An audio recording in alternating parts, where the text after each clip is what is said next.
Welcome to Sports Talk. Hello everyone, welcome. This is Nick from TONT Sports. We're with the 2023 New York Football Giants salary review and all-season moves for 2023.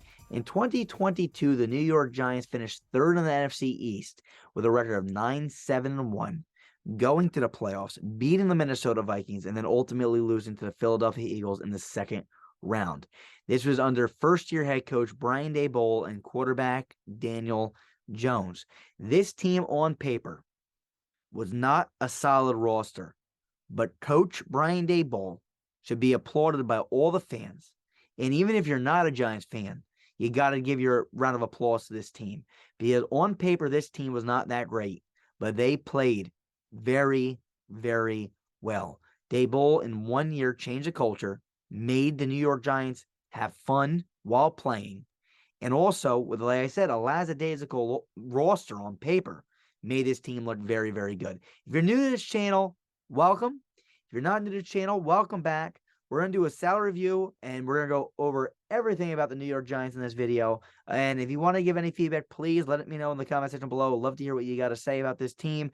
Look, I'm always listening to the fans. Okay, the fans, the content creators, you guys know way more than I do about this team. I'm not a Giants fan, but I do watch from the outside, and I do have some Giant fans as friends, and they helped me put together this video, and I hope that you guys enjoy it. So let's hop into this. It's a mock free agency and mock draft, just an entire mock all season under head coach and GM Joe Schoen, who I really like. All right, here we go. Let's start with this. This is our expected starters for 2023 that are currently under contract. If they're not under contract, they're not on the screen. Top left corner of your screen, you see how much cap space you have. You guys got a ton of money this year to spend with Daboll and Joe Schoen. $58 million. The players in green, if you cut them, you save money. Guys in red, you cut them, you lose money. With that being stated, let's just go over this real fast. If you were to cut someone like Leonard Williams, you save $12 million. If you cut someone like Evan Neal, which you would never do, you lose $14.5 million.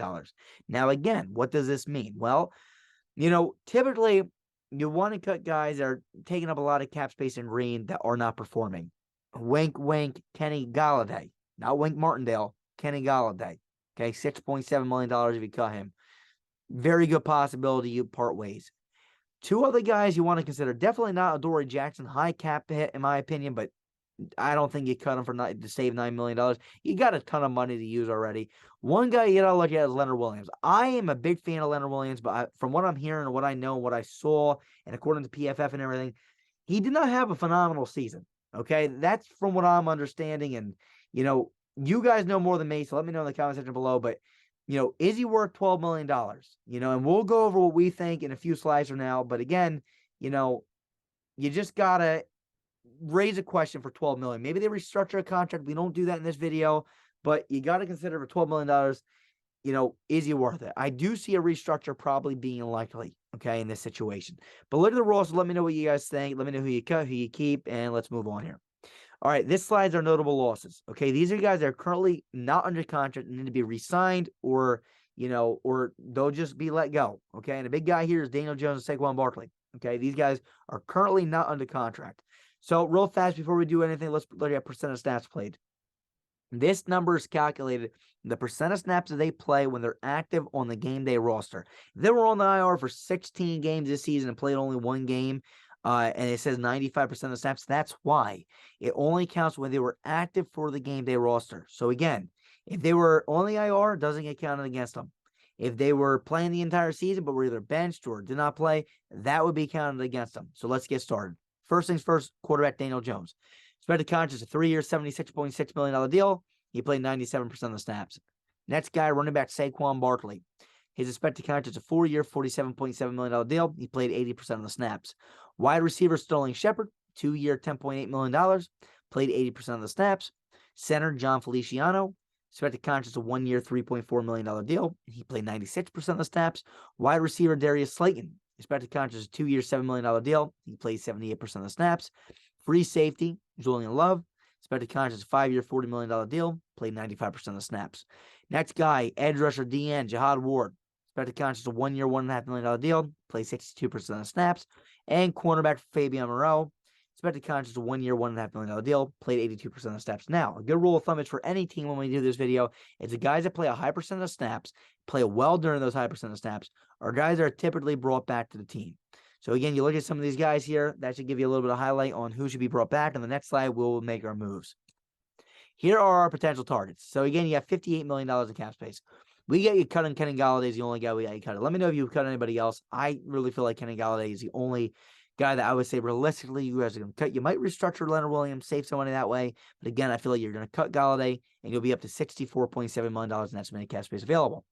With those moves being made, you bring back, first things first, you're going to re-sign Daniel Jones. 3 years, $76.5 million. That's a $25.5 million cap hit. You're going to re-sign Saquon Barkley. 4 years to $47.6 million, $11.9 million cap hit. You're going to re-sign Julian Love to a 5-year, $40 million deal. It's $8 million cap hit. You're going to re-sign Darius Slayton to a 4-year, $7 million deal, $3.5 million cap hit.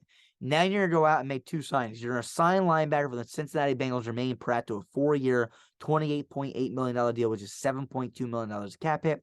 Last but not least, you're going to sign offensive guard for the Tennessee Titans, 3-year, $22.2 million, $7.2 million cap hit in Nate Davis, which is going to total out to being $63.3 million in total cost, which means that you're left over with $1.4 billion in estimated cap space remaining. Now, what does that do for your team needs? Well, you're re-signing your quarterback in Daniel Jones. You're re-signing your running back in Saquon Barkley.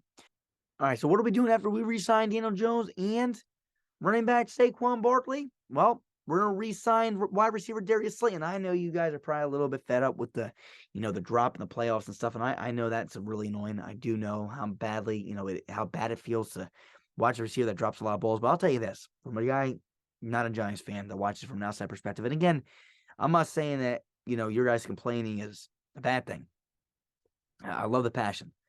Sometimes, an outsider sees some things, and every time I turn on the Giants game, every time, and from my understanding from my Giants friends, they're like, oh yeah, Darius Slayton drops a lot of balls, does this, does that. Every time I turn on the game, I see Daniel Jones throwing a deep ball or a big play to Darius Slayton. Every single time I watch the game, Darius Slayton's making a big play. So again, bringing him back, on a small deal, $3.5 million a year, 2 years with Daniel Jones, who has chemistry with, I think it's a great deal. You go down here again, you're re-signing, your safety, Julian Love. So again, making really, really good moves here. Okay, you're bringing back 4 really good players. Okay, year 2 with Daniel Jones in the system will be great. Year 2 with Saquon Barkley in the system will be great. Darius Slayton year 2 in the system, gonna be great. Julian Love with Wink Martindale played really good this year, guys. So bring him back. Let's see what happens. Okay, you guys were close, man. You guys made the playoffs. You guys won a game in the playoffs. You get some better weapons on this team, some people. You really got a chance at making a strong push. Okay, now you look at wide receiver. Okay, you look at offensive guard, defensive tackle, edge. You still need to fill in a lot of needs. Well, what else are we going to do?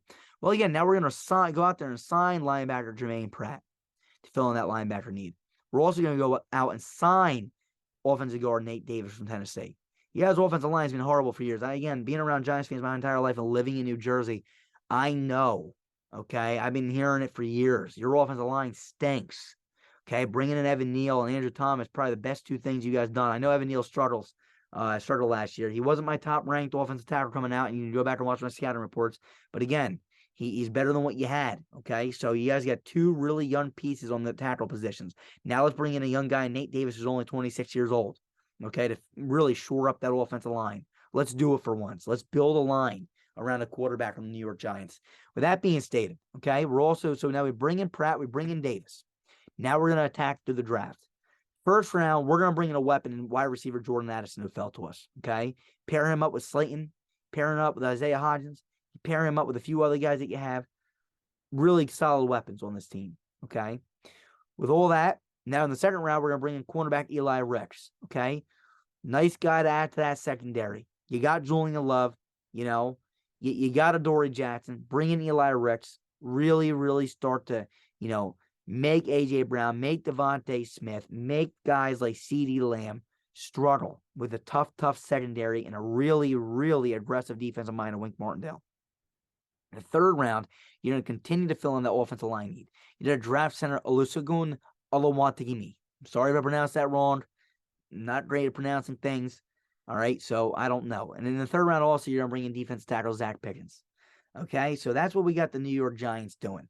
All right, 3 big moves for the Giants. 4 big moves for the Giants throughout the draft. And with these moves, you're filling in guys right away that could be starters immediately for this team. Okay, so you're making 4 moves. Again, what do we got? You're drafting Jordan Addison to fill in that wide receiver need. We got you drafting Eli Ricks at the cornerback spot. We got you drafting a center. And we got you also drafting Zach Pickens for that defensive tackle need that you guys have. Okay, now with that all being mentioned, we're going to go to your 2023 expected lineup. Here we are. Okay, you got $1.4 million in estimated cap space available here. You look at this roster. Okay, you see yellow, you see blue, you see green, you see orange. You got a little bit of everything. Yellow means we got a placeholder. Shane Lemieux and Darnay Holmes, in our opinion, according to PFF and what we watched, were not considered top-tier players. They're guys that we believe that can be replaced. Okay, that doesn't mean that they will be replaced. That means that, they're actively looking to maybe try to, get competition there and try to, possibly start somebody over them. Again, Darnay Holmes being a third cornerback is not a bad thing. Okay, that's kind of probably where he should be, third or fourth. But you look at this team on paper. Okay, so you got Shane Lemieux and Darnay Holmes. You got the green guys. Before we go over green, let's go over orange. Orange is re-signed. We're re-signing Daniel Jones. We're re-signing Saquon Barkley. We're re-signing Darius Slayton. We're re-signing Julian Love. Okay? Now green, Nate Davis and Jermaine Pratt. We're signing Nate Davis at left guard. We're signing Jermaine Pratt at linebacker to fill in that linebacker need. And last but not least, we get the blue. These are draft picks. We're drafting Jordan Addison. We're drafting Eli Ricks. We're drafting Olusegun Oluwatimi. And we're drafting Zach Pickens. Okay? Now when you look at this team as a whole here, okay? I look at this. This offensive line is much improved. Mark Lewinsky, I know he didn't live up to expectation right away, but you got him, Nate Davis, and now you're bringing in a really young center. Young guy, 26 years old. What's Mark Lewinsky? 27, 28? I'm thinking off the top of my head. I don't know. Let me know in the comment section. You got a rookie here. Evan Neal was a rookie last year. Andrew Thomas was a rookie a few years ago. You look at your receivers. Darius Slayton. Okay, not great. I know that, but you're bringing in Jordan Addison. You're also bringing in, you got Wan'Dale Robinson last year's draft class, who I was a huge fan of in last year's draft class. Go back and watch my scouting videos. I said this guy can be an absolute unit. He is phenomenal, in my opinion, and I think he'll be really good under Brian Daboll. Okay, so that's that. You look at your offensive line, we already said good. You look at your receivers, good. You guys might be like, why didn't we sign, a free agent? Free agents this year are not good. You got the top guys are Allen Lazard. Allen Lazard, and there's a few other guys that I really personally don't like, and we got them going elsewhere. So, again, your best way to do it is get some guys in the draft. So, if you got these weapons, really the only guy that you're adding is Jordan Addison. I know that might not be enough to some of you fans. Maybe you draft one in the 4th, 5th, or 6th round, too, to be enough. But, again, that's a really good start here, because when Wan'Dale's healthy, and you also got someone like Jordan Addison, that's a really, really, really good lineup. You look at your defense. Zach Pickens, rookie, playing with Leonard Williams and Dexter Lawrence. That's a really nice core of guys in there. Kayvon Thibodeau and Azeez Ojulari, as long as they stay healthy, coming off the edge, that's nasty. Good secondary. Eli Ricks, Dory Jackson, Julian Love, and Xavier McKinney. And like I said, I think Jermaine Pratt is a phenomenal coverage guy. I mean, I seen him end games against the Raiders last year in the playoffs, picking off Derek Carr. And Darian Beaver is also a really nice young linebacker, too. Overall, this team, you're going, you got a really interesting situation here. The NFC East was really tough this year. They were really, really tough this year. The Giants went 9-7-1 last year. I feel like the Dallas Cowboys are going to start to crumble. That's just my opinion. I feel like the Commanders are going to continue to get a little bit better. I feel like the Giants are absolutely going to get better with this young roster and young coach. And you also got the Philadelphia Eagles who are looking like pretty dang good. But it would not surprise me if the Philadelphia Eagles regress a little bit next year. So with all that being stated, with all that being mentioned, if you guys make these moves, I think you're going to be pretty happy with what I got. All right, so here's my prediction for the New York Giants in 2023. I see all those teams doing good, some teams falling down a little bit, but with the Eagles, I feel like having a phenomenal season of 14-3 this year. I feel like they're going to drop a few games next year, especially with you guys getting better. With all that being mentioned, I feel like the New York Giants go 10-7 next season, finish second in the NFC East, make the playoffs, and win a game or two again. I'm leaning towards one game. Let me know what you guys think in the comment section below. Hopefully you guys enjoyed. I would love to hear your feedback. And again, please subscribe. We got a lot more content on the way. We'll see you guys soon. Peace. We are Built Better.